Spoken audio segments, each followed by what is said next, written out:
Ora viva, sejam todos bem-vindos novamente ao nosso Zona Mista Podcast e hoje recebemos aqui no nosso estúdio uma figura central do desporto cabo-verdiano, Emanuel Trovoada, que é selecionador nacional da Seleção Nacional de Basquetebol. Para os mais próximos, o Coach Mané. Coach, muito obrigado por ter aceito esse nosso convite, mas antes de mais, permita-me agradecer aqui aos nossos parceiros institucionais. Estamos aqui a falar da ONAD-CV e do Comitê Olímpico. Coach, desde já, obrigado por ter aceito esse nosso convite. Como é que está, depois de tudo aquilo que viveu nos últimos meses? Em primeiro lugar, bom dia. Agradecer o vosso convite, Zona Mista Podcast, por se lembrarem de nós, por lembrarem do basquete também. E podemos também, neste momento, nessas horas, vamos aqui conversar, falar um pouco de tudo e de nós. Estou bem, no sentido de ver cumprido, apesar desta turbulência toda.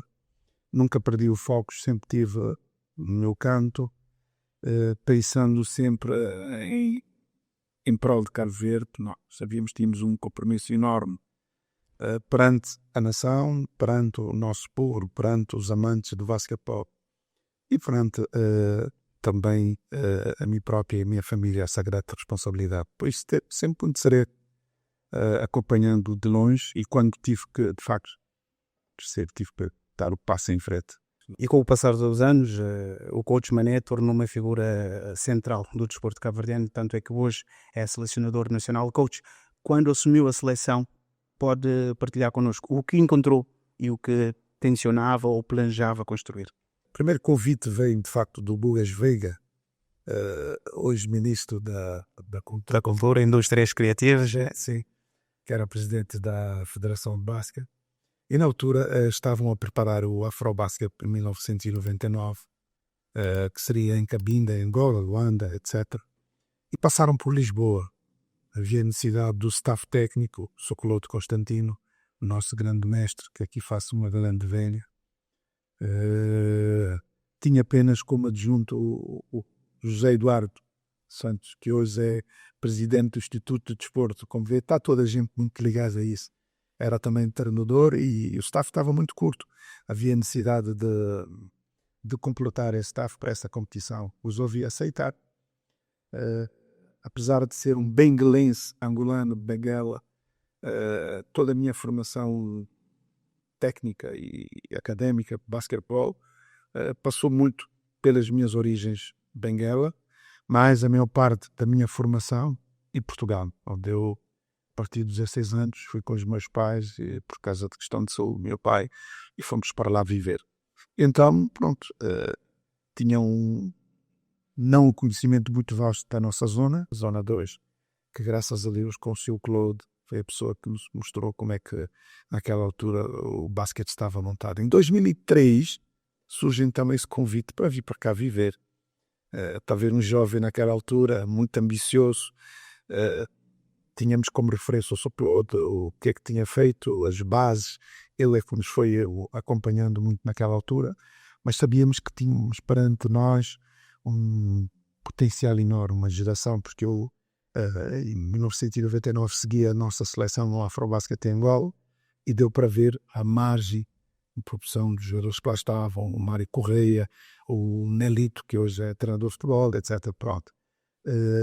Fefa, o Dó Tavares, etc. Estou a falar aqui dos jovens mais novos. E foi com esses que eu depois segui. Conceito do Vitocas, João Paulo, do Rico, do Johnny, etc. Tive que continuar a minha caminhada baseando nesta nova referência. E de facto estava perante isso, de um país que tinha de facto muito e tem muitos talentos que precisávamos de organizar, de planificar como deve ser. Teve algum momento em que o coach pensou, epá, sim, Cabo Verde pode competir num alto nível?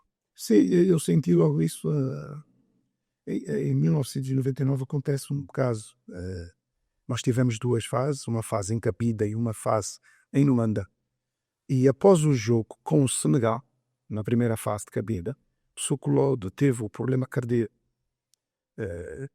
que por ordens médicas não conseguiu orientar a segunda fase. E por ordem dele, eu assumi a equipa e o José Eduardo como meu adjunto. Né? Estávamos no fundo os dois.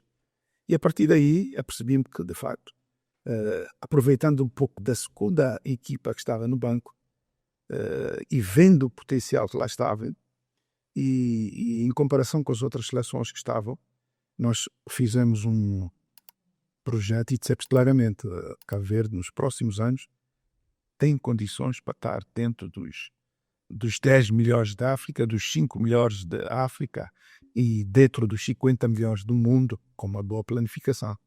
E foi com esse objetivo que regressei a Portugal e após o convite do Guedes Veiga para que regressasse e tomasse a seleção a partir de 2003, vinha com esse grande objetivo, nos próximos 5 anos, estarmos dentro desses objetivos que nós tínhamos traçados, conhecendo o meio potencial. E vendo que a partir daquele momento já tínhamos muitos jogadores a começarem a jogar para fora. Tínhamos na altura o Vitoca, João Paulo, o Tó, que estes já jogavam fora, e depois veio uma nova vaga, o Mário Correia, o Rodrigo Mascarenhas, etc, etc. E a partir dessa base, foi a base que eu me situei, que estavam comigo em Lisboa, estudavam em Lisboa. Entrei para um projeto da associação de estudantes cabo-verdianos que trabalhavam comigo e treinávamos e tínhamos uma equipa. Hoje o atual ministro, uma geração que passou por mim, quer eu e as meninas, a Denise, a Rosângela. Eu não quero falar em diferenças, mas quando olha para uma geração de jogadores, daquela que começou e daquelas que tem hoje, já vamos falar de nomes dos jogadores que nós temos hoje, qual é a diferença? Pronto, vamos ter que ir ali ao centro da questão. Qual é a diferença entre esses jogadores que encontrou e os que nós temos agora? Foi muito difícil. Naquela altura, lembro-me de falar com um dos melhores amigos meus, o Hélio Africano Varela, que fazia parte da seleção da Zona 2, o Zenguila também, esses amigos, eles disseram o quanto foi difícil aquela conquista. Sem o que eles fizeram, era impossível nós hoje estarmos neste patamar. Eles, de facto, foram os pioneiros. Essa geração começou, Gilévora, o Zé de Maio, etc. Esse pessoal que teve na primeira linha, um monte, etc. Foram abrindo caminhos. Depois vem a Zona 2. E, portanto, é percebermos que etapas são diferentes, que são jogadores preparados diferentes e que, neste momento, temos que respeitar e cada um, sem ferir os outros, percebermos que cada um na sua etapa foi importante. E agora esta geração. Nós, nessa última janela, já apresentamos jogadores novos que temos vindo a preparar. Ainda faltam muitos deles para darem continuidade à próxima geração. Não é? Então, por isso, não consigo aqui fazer uma comparação. Sei que os médios eram diferentes. Cada vez mais vai sendo muito mais difícil e cada vez mais nós vamos estando melhor preparados para encarar a cada fase.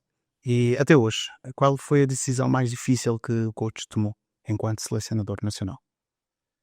Houve momentos muito difíceis. Não ter levado o João Paulo, por exemplo, a 2007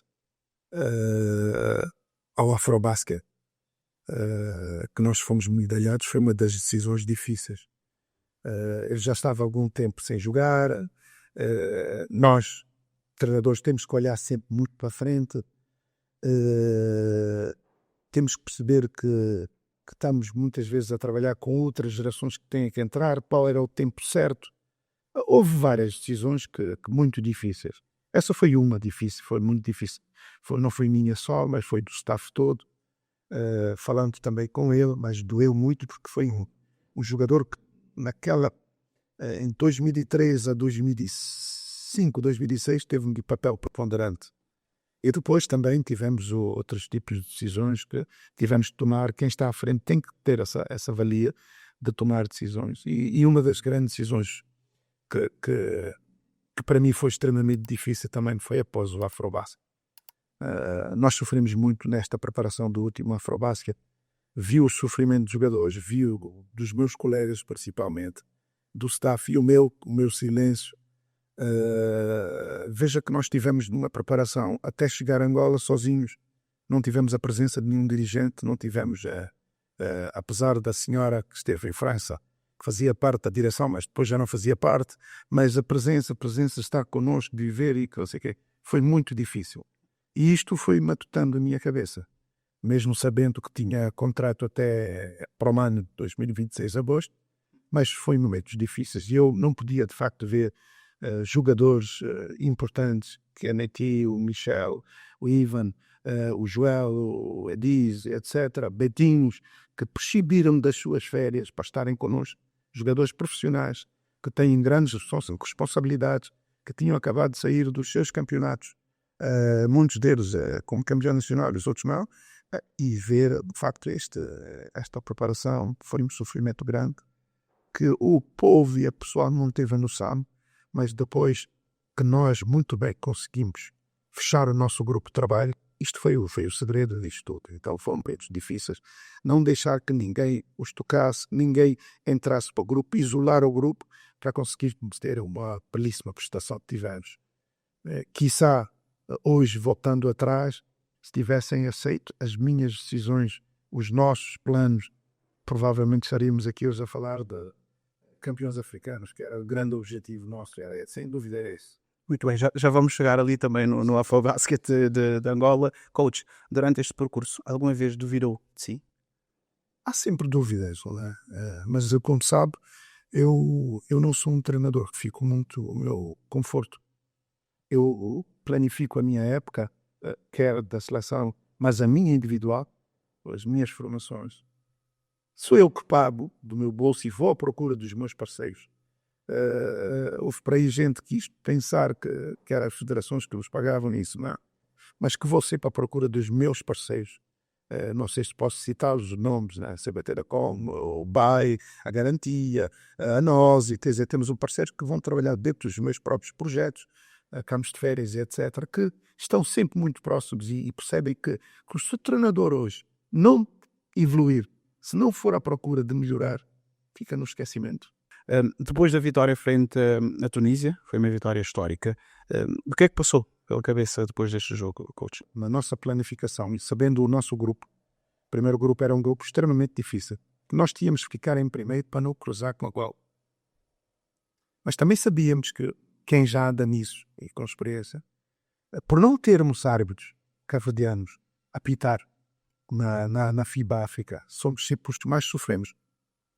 Nesta última janela, o nosso presidente da comissão esteve em contacto com os responsáveis da FIBA, da parte da arbitragem, e reforçaram isso. Enquanto vocês não tiverem árbitros, vão levar por tabela. A própria organização é que... Tendo ela dizer uma coisa dessas, tem que apresentar árbitros. Porque apresentando árbitros não quer dizer que os árbitros... Mas isso não estaria a começar um jogo a perder? Não. O que eu quero dizer, não quer dizer que os árbitros, pela consciência, pensando que por nós não termos árbitros, eles estão à vontade. Mas se estivéssemos lá, como nos anos passados tivemos o Paulo Martinho, há um respeito maior, porque sabem que depois estão a conviver com os próprios árbitros. Veja o caso de Angola, o caso do jogo com a Côte d'Ivoire, onde fomos massacrados. Você acha que estes 3 árbitros que apitaram, ao voltar ao hotel e conviver com o árbitro de Cabo Verde, como é que eles estariam? Seria diferente. É isso. É só isso. Nós não estamos a pedir que nos roubem cá. Não, estamos a pedir Igualdade? Igualdade de direitos, e a presença nossa lá nesse conselho de arbitragem vai mudar tudo. Porque vai dizer, eu hoje se fizer isso, o Paulo a seguir ao jogo da Tunísia pode fazer o mesmo. Pensar, quiçá, por exemplo. E nós vimos, quem acompanhou o Afrobasket, vimos que foi exatamente, apesar de alguns detalhes que nós temos que melhorar, nós temos a nossa consciência. Mas de facto foram nos pontos cruciais. E Angola, sabíamos que depois da Tunísia, intimidamos tudo e todos, que era o campeão e título, era a Tunísia naquela altura. Demos 20 pontos à Tunísia. Toda a gente houve o respeito enorme.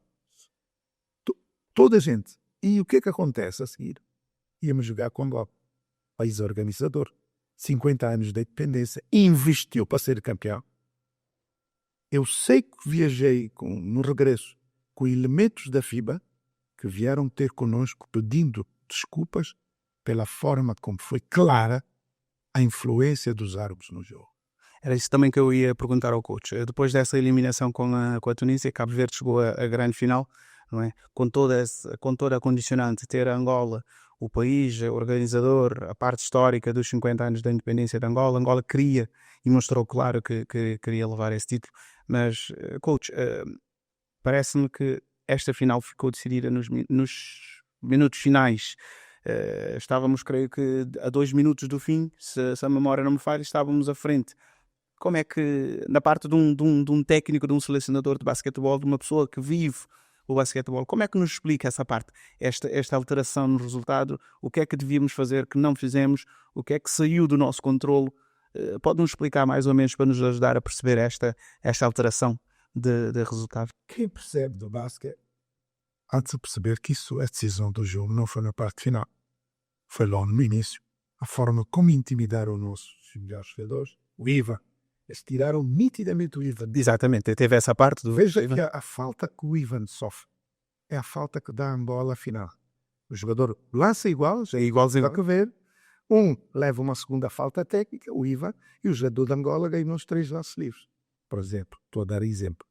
Mas sabemos isso, tínhamos que ser mais fortes aí. Já sabíamos, os jogadores foram alertados para isso.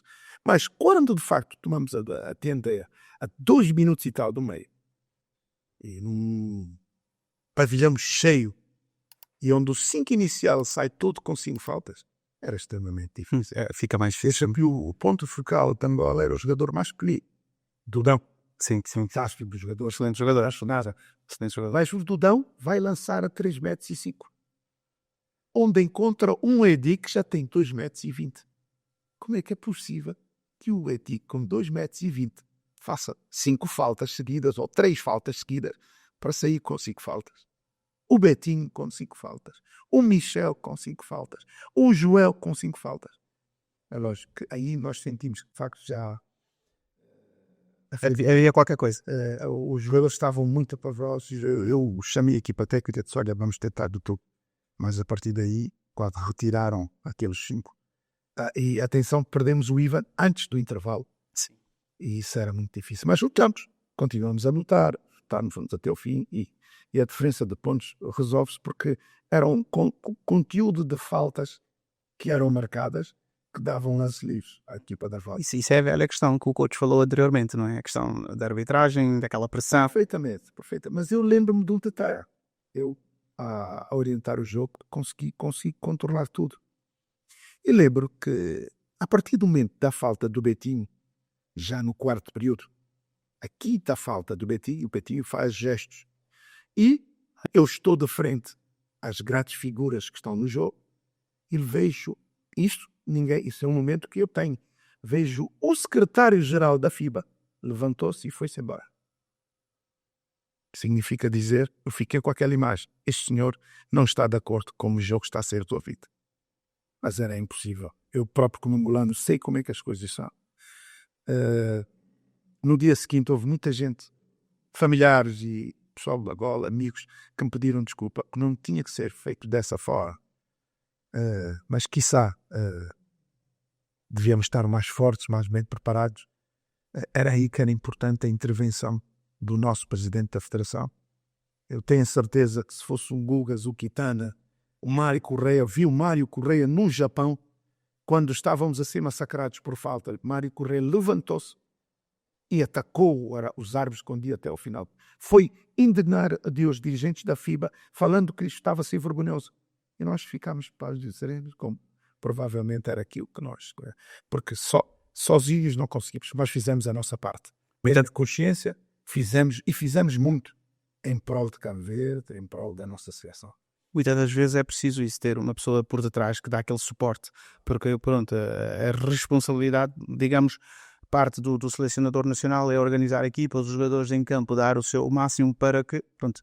Mas tu não consegues estar desde o início, se não tens uma presença federativa nos estágios, ao acompanhar aos jogos, quando chegas lá, essa pessoa que está fora do contexto, ele não sabe o que é que nós sofremos, não sabe o que é que nós preparamos.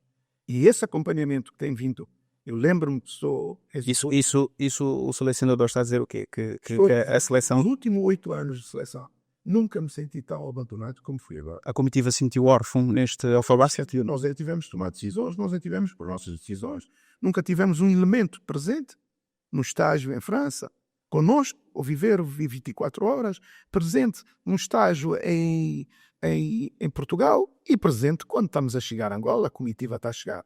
O representante máximo era um treinador. O que não pode acontecer. Não pode acontecer. Porque aí, a partir daí, já estava há muito tempo a desviar de coisas que eu tinha que fazer. Os 2 capitães de equipa já estavam desviados do seu foco objetivo, que era trabalhar e não estar a tentar selecionar coisas. Então, a partir daí, eu confesso-vos que a minha decisão em abandonar já foi antes de chegar a não.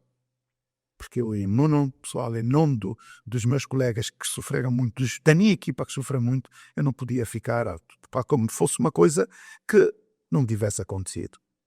Porque nós estamos na história, os nossos nomes, esta geração, a outra geração passada, os treinadores, os nomes. Atenção, veja que nessa história que nós marcamos está igualmente os treinadores dos clubes, as associações regionais. Esse é um trabalho vasto de todos, que foi destruído naquele momento. Sentimos que o trabalho estava a ser feito nas ilhas, os jogadores vinham, os jogadores... Ao chegarmos àquela competição, estávamos completamente sós. Não pode ser. A maior competição nossa da África. Mas pronto, são momentos que nós já tiramos para lá, mas para mim serviu de exemplo. Eu e Emanuel Trovoada, hoje posso-vos confirmar isso. Eu jamais irei aceitar um projeto onde as minhas ideias não forem defendidas. Filo por Cabo Verde, filo porque estávamos em cima das horas, filo pensando que as pessoas, no fundo, aos poucos foram-se a perceber que tinham errado. Mas depois, as pessoas criaram nunca uma federação cria só as ideias, tem que vir dos treinadores, do staff técnico. Filo porque os jogadores estavam muito em cima, eu até, por um momento, pensei sair logo aí em frase. Abandonar isso tudo. Mas depois pensei, poxa, eu sou o líder destes jogadores. Ou seja, é o último que pode abandonar o barco, não é? Claro. Então resolvemos fechar o nosso grupo de trabalho.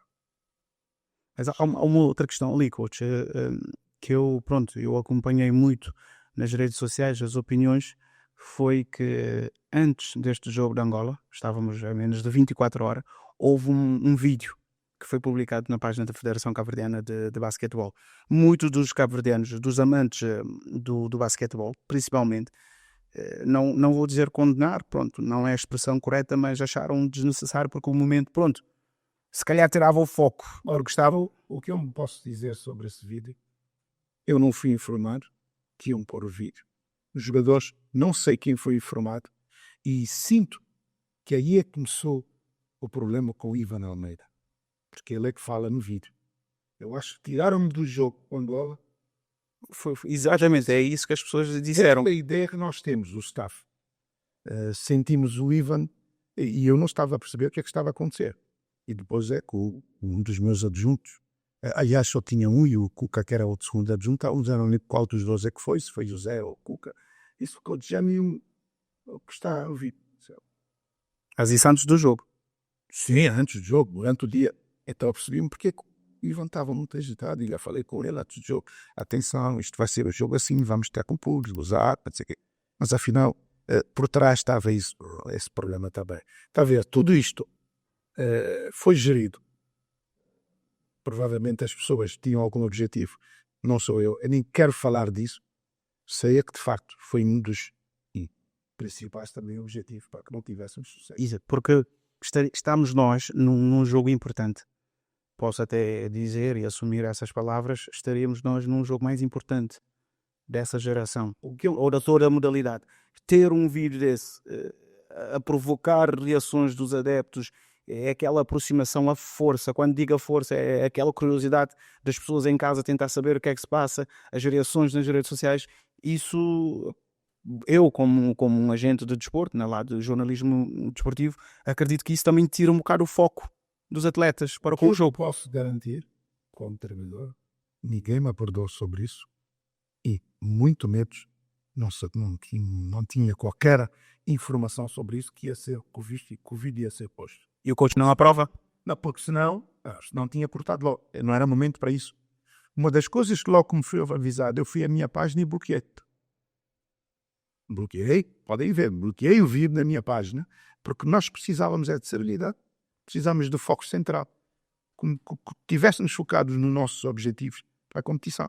Mas hoje, como sabe, eu consigo ter a noção do que se passa depois da montanha. Hoje percebo porque é que as pessoas fizeram isso, qual era se calhar os seus objetivos, e aí vocês podem de facto perceber que não havia naquele momento, já não havia uma ligação entre o staff, os jogadores e a liderança da própria federação. Coach, e esse Afrobasket mostrou o quê? Potencialidades do grupo, dos atletas, e mostrou também fragilidades. Perfeitamente. Primeiro, qualquer Afrobasket, qualquer competição, e vejamos agora esta última, posso já ligar a última, dizendo que quando as coisas são planificadas e organizadas, com tempo, estamos condenados ao sucesso. Quando as coisas são feitas em cima e há falta de conhecimento, é bom relembrar às pessoas que a federação que conseguiu este apuramento para o Afrobasket foi a outra. Para mim, Emanuel Trovoada, o grande erro começa aqui. A federação entrou num período, a nova federação, que tinha acabado de entrar, num período muito próximo do Afrobasket. De uma grande competição. Deviam ter deixado a outra federação levar, acompanhar. Eles iriam com eles, trabalhavam em conjunto, acompanhar, porque já tinham a maior parte das coisas planificadas, já conheciam como é que o treinador gosta de trabalhar, como é que os jogadores são, e a partir daí eles depois tomavam coisa. Mas cada um é cada um. Há que respeitar. Este para mim é o grande erro. O grande erro disto tudo começa aí. E depois, de facto, a comunicação teve muito de trocar. Muito. Nós falamos a uma língua só. Viu-se agora na comunicação. A comissão, quando assumiram, muito em cima da competição, veja, mas assumiu. Este é o plano, nós caminhamos todos nesse plano. Você é treinador, organize, E na minha área ninguém se meteu. Ninguém vem me dizer, porque é que o fulano joga mal, não sei. Nem eu. Cada um com as suas responsabilidades. Logo faltou. Muito bem. E conseguimos nesse espaço, muito pouco tempo, apesar de termos perdido com o Sudão, eu acho que para aí foi a janela muito importante para nós. E ainda mais importante quando apercebermos que os Camarões estavam da máxima força, não tinham os jogadores que estão na NBA, que não foi, e um outro jogador que acabou por ter um entorse, 2 jogadores, quando nós mexemos em 6 jogadores.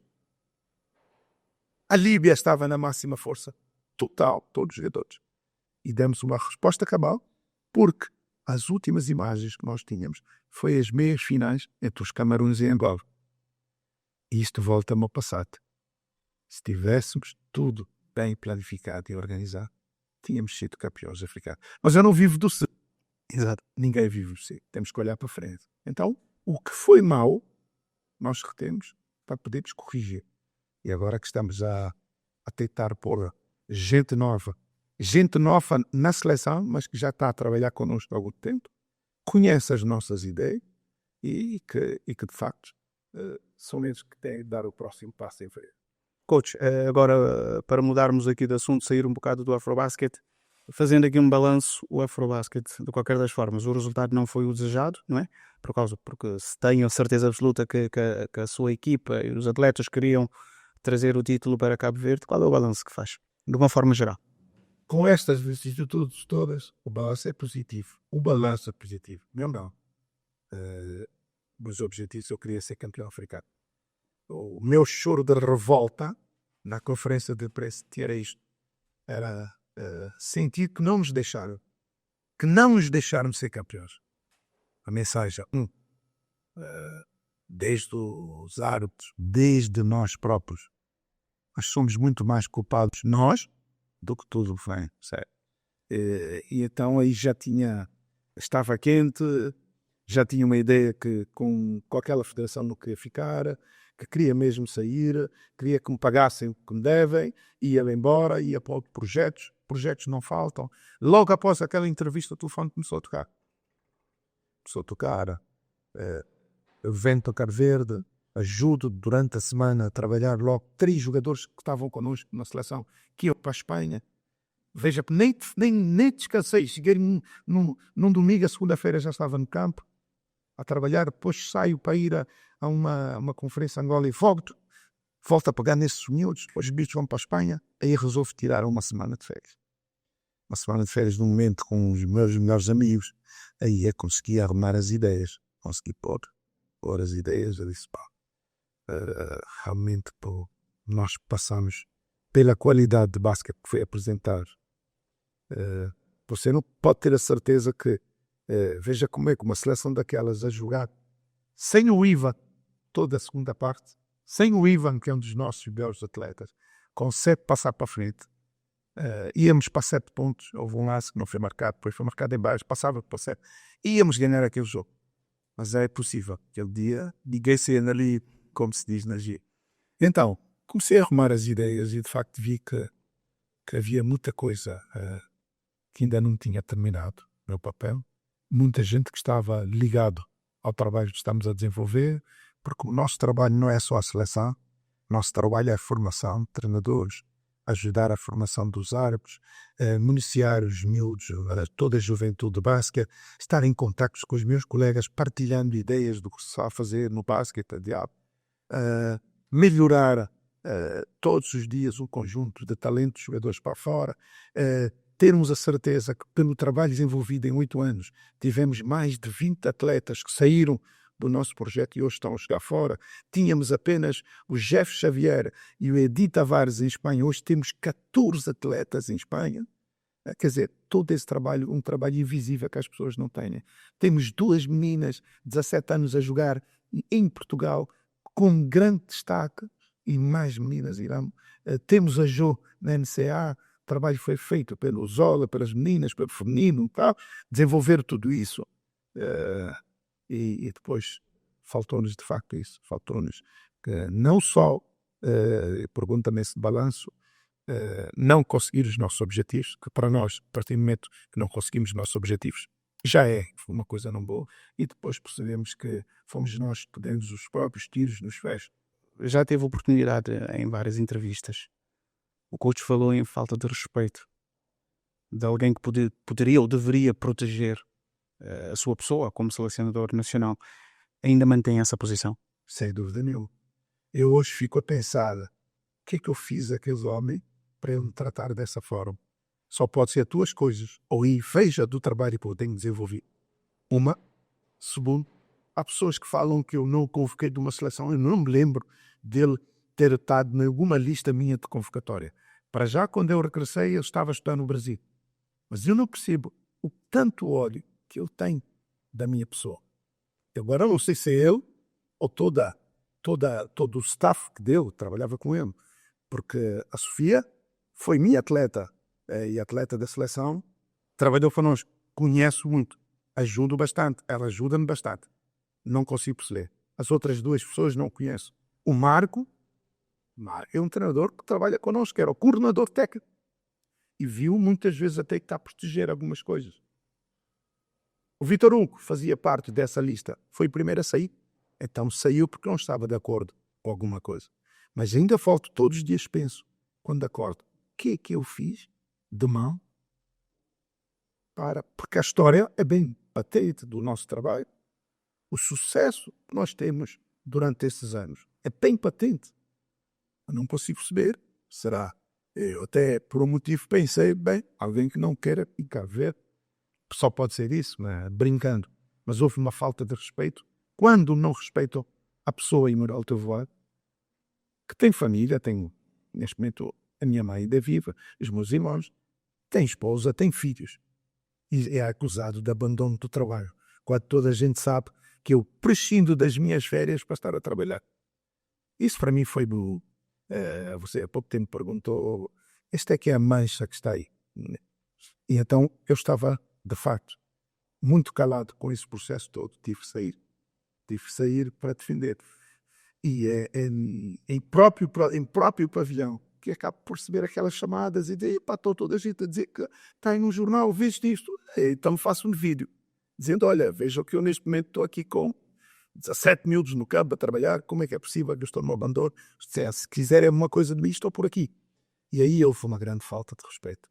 Uma grande falta de respeito por uma pessoa que convivia com nós. Que no fundo fazia parte de um círculo grande de amigos. E a partir de mim, quem me falta de respeito não merece consideração. Agora, uma coisa deixo a mensagem. Por mais que eles tentem, eles não vão conseguir apagar a história. E agora, nesta janela, partimos mais uma história. Os nossos recordes estão bem. Pela primeira vez ganhamos os Camarões. Está lá. Bem. E isto, a vida é feita de histórias. E é o legado. Nosso legado deixamos, é isso que eu digo sempre aos jogadores, deem o máximo em prol do coisa. Vejam o sacrifício que os nossos funcionários, o pessoal faz todos os dias, acorda, o pessoal está no mercado, etc.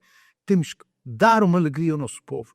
Eu lembro que no primeiro jogo com o Congo foi um jogo extremamente difícil.